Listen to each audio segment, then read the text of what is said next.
caafimaadka oo aad ku dadaashaa waa mid ka mid ah mas'uuliyaadka shakhsiga loona baahan yahay qof walba inuu ku dadaalo.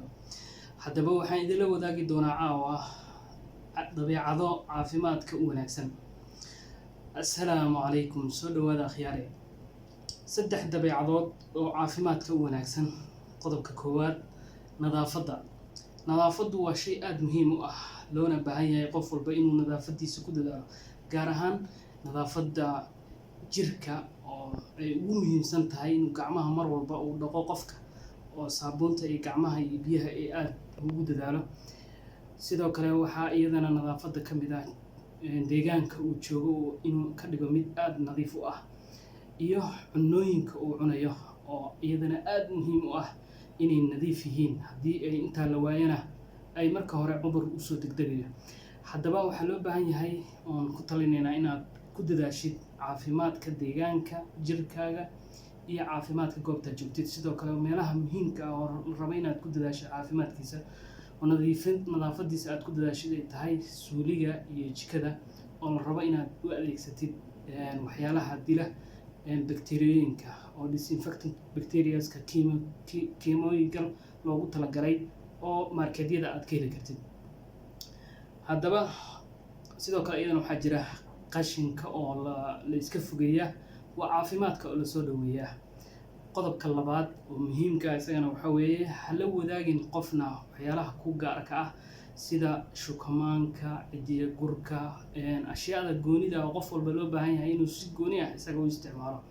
Haddii aad la wadaagtid waxaa dhici karta in cudurrada aad isku faafisaan oo qof walba qofka kale cudurka uu qabo uu ku faafiyo. Marka sidaa darteed waxaa jira waxyaalo ay tahay inaad adiga kaliya isticmaashid oo aadan qof kale la isticmaalin. Qodobka saddexaad oo isagana muhiimka ah, iska talaal cudurrada, carruurtaadan ka talaal iyo hooyooyinka urka leh. Talaalku waa aad wuxuu yahay mid ka mid ah waxyaalaha ka hortaga cudurrada, si gaar ah cudurrada faafa ee bulshada ku faafa oo khatar ku ah bulshada. Waxaana loo baahan yahay haddii talaalkaas la helo ay tahay in macnaha saameyn uu ku yeesho oo caafimaadkii ay tahay inaad dabeecadahaas ay ka mid noqonayso in aad caafimaadkaaga ku dadaasho. Bulshadan guud ahaan waxaan kula talinaynaa inay talaalka ogaadaan oo xilliyada dadka la talaalo ama si gaar ah carruurta loo talaalana laga warhayo si cudurro fara badan oo ilmaha dhibaato u geysan kara, dili kara ama dhibaato weyn oo uusan ka soo waaqsan karin gaarsiin kara. Qodobka saddexaad, ka fogow taabashada xayawaanada duurjoogta ah. Xayawaanada duurjoogta waxay kala gudbiyaan germska noocyadiisa kala duwan, qofka oo ku sababi karta taas inuu infection ku keeno fara badan. Waxaa loo baahan yahay haddii matalan uu ku qaniino xayawaan duurjoog ah, waxaa loo baahan yahay inaad dhakhtar hore kala xiriirto. Qodobka ugu dambeeya, gurigaaga joog haddii aad xanuunsan tahay.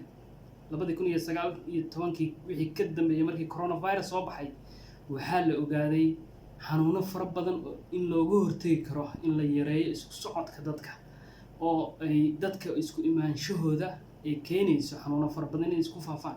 Marka sidaa darteed haddii ay kuu suurageli karto, haddii aad xanuunsato inaad gurigaaga ku nagaatid, waxay tahay marka ugu horeysa inaad nasatay, kadibna waxaa iyadana fursad ay u tahay inaad dad kale u gudbin. 5 caado ayaan caawa idinla wadaagayay.